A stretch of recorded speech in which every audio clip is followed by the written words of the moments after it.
Ojukwu a na onwe ya self property nna ya na Lagos ma nke dị na Ido Terminus ma nke dị na Ijibowu esiziri ya tizie everything do Lagos gọọmenti mechakwa release ya mana nwere ndị nke na-erelease nke a ụnụ anyị nwechara na Cross River ma Rivers steeti ebe a nwa nke anyị nwetanwuzi back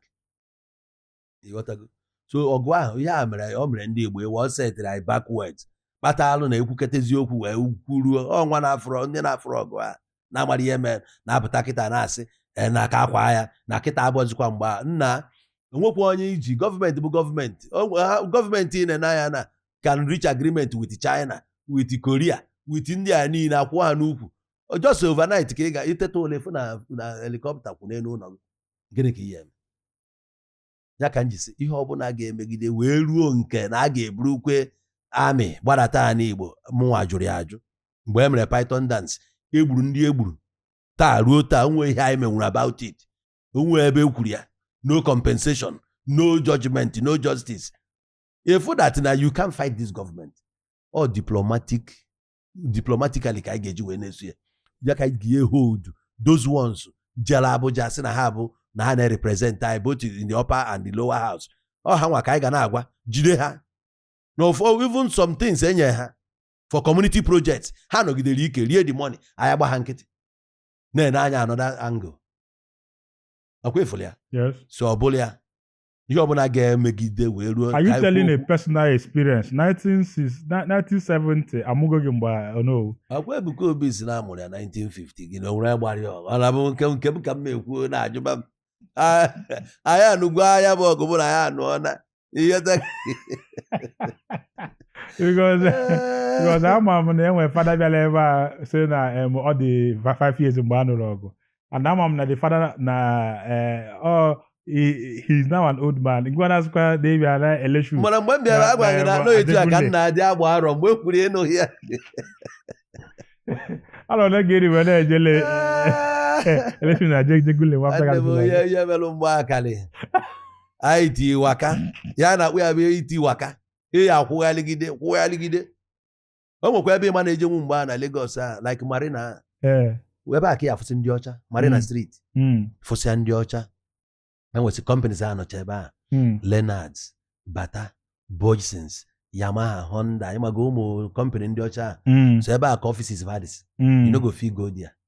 ịghọtago anyị na-adịba mkpụrụ mmadụ one ma na-ajes mabata na Lagos Island anyị apụkwa mana mainland ya bụ ebe anyị focus na-agbalụkwa ife ọma anyị ochodi mgbe a na-akwụ ụgwọ so many ụmụazị be anyị like ndị fedika ndị uli Amụọka side ya ha gbagotekwa ochodi wee ife akụbe onwe ife a na-akpa akụbe atọ beelu ọkịrịka achịta shet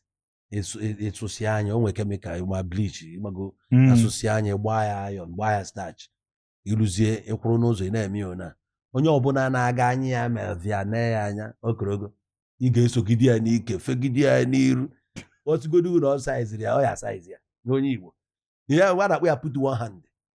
ịkpọpe ebe ọ tinye si ya tinye aka o tinyekwara n'ofu aka ya isi ya efu gị ya ikechie nye ya oye ogoghị ihe ya ekwu ya zuo ike ọ na-arụzie tinyecha ofu aka ji iti nke akwa ha ngịa o buru benụzia onye Yoruba ahụ bụ aga ama o buru bịa ọma onye lesịrị ya mmadụ akarịka ọ bụ ndị Hausa ka anyị si elesi ndị Hausa akpụ ụkwụ ọbụla onye Hausa bịa kịta iwepụta akpụ ụkwụ gị na na-ekwu price mgbe ahụ ya na-ele na onwe mgbe a na-elecha akpụ ụkwụ 10 naira o kwete na 10 naira na ego ọ hụba 10 naira ama ya ma o bupụta ego dị ya n'ukwu egoro 10 ikechieri ofu ọkpa mana achịrị ka ekwara ọkpa nke ọzọ ị na-akwụ ya ego a gụrụkwa 10 ọzọ ikechikọeri ya nke a o buru naba otu a ka anyị si mee ka ego mgbe a ya bụ na anyị survive. Wow. What do you think about ife a niile ekwucha enwe ya sị na Igbo ama achịzi na Igbo ama achị Nigeria. What do you think about Igbo presidency? Possible or impossible future tense? Ọ dị impossible. Mgbe o jide impossible, ọ bụghị Nigeria na-decide ihe na-eme ebe anwa. Ife na-eme na Abuja abụ na UK ka a na-decide ya. That's why before you na-eme anything, you get visit to go to that Downing Street. And onye Igbo bụ a very difficult person. Onye ọcha achọ onye ga-awụ ya isi.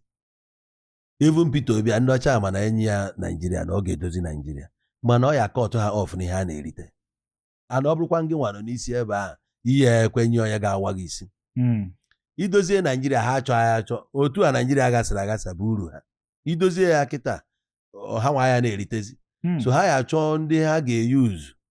wee na-eri ihe ha na-eri the only way ọchịchị ga-eji banwe onye Igbo aka bụ n'ọhịa dịka na onye Igbo bụzi onye ama etu esi ya na Burkina Faso iwere ego di ya ka ekwubezie ịghọtago ma ọ bụrụ na gị ha tụrụ n'akwụkwọ ị ga-ejegide kọtụ ike akwụkwọ nwanne anyị nwoke Peter Obi o doro onye ọbụla anya nọ ya win o doro onye ọbụla anya nọ ya win so onye Igbo eji abụma mụnwa masị ndị Igbo zuo ka anyị mebe ihe anyị na-eme maka na onye Hausa ahụ na-achị anyị ọ bụ ha ka ya eriju afọ o nwekwara ajụ njụrụ ndị Igbo inye anyị prezidensi ma anyị dị ka ndị Hausa na anyị wee dịkwa etu anyị dị ma anyị na-ebi ọfụma ọ na nke ka anyị mma efu na anyị nọrọkwa etu anyị si nọrọ na-eme ihe anyị na-eme ka anyị sị na ya amaghị ihe ọ ya emegide maka o ji ihe nwata wenye aka elu akala oyile ọ ga-ewetu etu anyị si nọrọ kịta na ọ bụrụ ọsọ ndị Igbo ka o ji n'onu anyị nwee advantage na Naijiria na etu ọ bụla isi cheki ya ha na-edevelop be ha mana ịnenekwa development efu na ya nọkwa far from ya bụ ihe ọ maka na anyị bụ ndị na-emebe anyị na selling ka ihe seaport a jide anyị mkpa too much but in either way anyị na-survive ya ka o ji dị mkpa na ka anyị bidogodu na steeti anyị na ọ bụrụ na gọvanọs anyị nwere ike ide speed up development in our own way even na ya amadụ na ndị anụ wee smell by that seat of presidency before ịghọtago ọ bụrụ na a combine effort all the members of House of Assembly ya federal ndị anọ na National Assembly ọ bụrụ na ihe ruru anyị enyere ha na ha ga-eweta nwu ya couple with nke anyị generate na be anyị internal generated revenue anyị join ya together ụdị etu anyị ga-esi ga arise ọ ga-adị onye ọbụla surprise ịghọtago so anyị nwee ije na-egbu onwe anyị na presidency we cannot get it the movers and shakers of ife a na-eme na ala Igbo try they no fit do am Ojukwu na onwe after ka ọ gbachara ọsọ anata ọ join NPN ka ọ maa ma ọ ga-enwetenwu shot o megide kwuru ọ zọkwuru presidency mana o nwetenwuru ya 1992 ọ ganwuru ọrịa mmadụ dịka Chuba Ọkadigbo ọ tried mmadụ dịka Ji nwa obodo ọ tried Alex Ekwueme ọ tried so many of them mechala o nwere isi kedu ndị nwe kịta ga-apụta agwara m Peter Obi nwanne m ime ka ihe mezu ike ihe wọchị efu na Tinubu ya nọ kịta adị already iluzu 2027 o bidogo campaign kami o wuru ego niile o nwetara n'ụwa bitekwu ebito ma ya bụrụ na completely maka onye fi na challenge ka ọ bụ na eme ka nwa tute nọ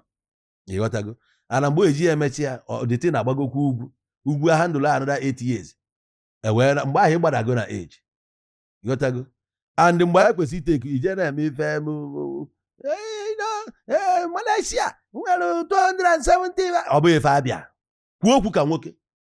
ọ bụla donko were stout mix ya na-aṅụ ya onugbu alụ ọka ngo ị na-anwụ ike ka o si ọ na-aba ọ dị ka ọtọ nda eteke ya serious ije mebe Malaysia has capacity of 230 megawatts ọ ga ife abụ ife abịa ihe aka imegide na-enu Tinubu ebido ma ebe ga na-asị gị obi importer and export ọ ihe pastara bịa ka anyị importation anyị ma anya esi na ife presidency were gị Naịjirịa bịa ti ya na Anambra ka anyị rise ya iwu abụọ na echi ya na-abụ na echi ya na there are so many other ways you can contribute to the growth of Anambra State and Igbo land entirely hapụ na ihe presidency ya na ya enweta ya hapụ na ya ị na-asụ na Obi bụ oge ya ka ọ na-egbu ọ mana ya na-waste time na abi ọ na-waste time 2027 ya na-akpụtebe ya jere waste ego ya abaghị uru nanye gị dị ego inyekwuo m president Naijiria o nwere ihe nji mụ na-ekwu dị ego oge waste ọnyanye gị dị ego ya weta ya nwere ihe m na-alụ na Anambra ọbaala anyị uru ọkwa efuru riba Niger anyị o nwere ihe ị ga-eme ebe ọba ezigbo uru isi ekwefe okpoko anyị na-ene anya o nwere ka ihe esi wide ụzọ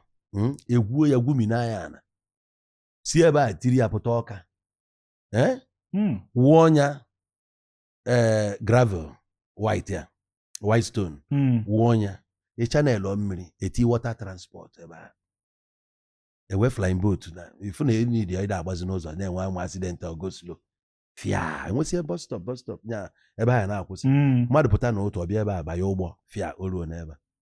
ife ikreti na jobs ọ mmadụ ga na-alụ mmadụ ga na-akọtụ tiketi ya mmadụ na-anya ụgbọ ahụ enwe ndị na-asavisi ya and etc. ime ya iti ya kesasịa ya everywhere ịghọta ibe na-eme nke a bụ another way a ga-eji wee na-create employment job opportunities and development. iwere ego a na-eme ije na St. Teresa kee ya ndị nọọsụ nyere 500,000 ije ebe enyere ndị a 200,000 enwe ihe eji ya onye nyechara 200,000 atụkesịkwa ya ọgwụgwọ echi ọ naghị ego ọzọ mana o nwere ife ị ga-ekreti ọ dị in place to help the people to ease means of communication na-agbagharị hapụ ihe president a na ihe achịnwu Naijiria evu na onye ya achị Naijiria abụọ ka ọkpa anya nchara ihe ejiwu Nigeria is so corrupt anyị mana ọ dị corrupt ihe emezini ya apịa bịa ka anyị dozigodo Anambra be anyị ọ bụ na ọkụkọ anụnwa na onwezi isi anyị egbuo onye ọkụkọ ka anyị mara anyị na-emuve emu otu a Peter Obi si wee na-agagharị afụkwa m vidiyo onye ipostu ebe ọ nọ na mosque ekpe ekpere ị na-asị na ama atụ iri ya that na the whole Nigeria ama asapete because he a ga-atụnyere ya ọmana ọkwa mmadụ ihe declare winner ọ ebe a ka nsogbu dị na ọ bụ ihe a tụrụ ka a na-ekwu anyị tụghere ya mbụ mụnwa sokwu mere ya kampen anyị ka nkụ mere ya kampen gụọ egwu dị na ya gbagharịa mụnwa gbanyere fuel na moto anyị na-ekwugharị at the end of the day akpọkwa result ka esi akpọ ọ bụghị izizi mgbe e melụ nke Abiola 1993 ọkwa ịbụrụ ọsọ Abiola emechiri ya Humphrey Nwosu so conduct the most credible election free and fair mgbe anyị nwere two party system SDP NRC nke kwedoro nye nchịkọta emechara ya gịnị mere Abiola ahụ ọchịziri ọchịrọ gịnị mere ọ megidere nwụọ n'ime ya after 30 something years ka ị na-abịazi ịkọ ya ka ịkọcha nwe ihe meaning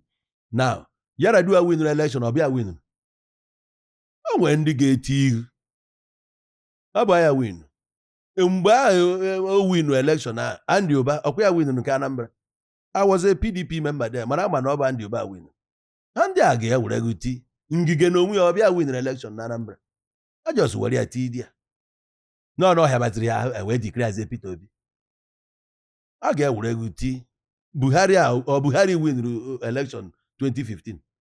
Buhari winu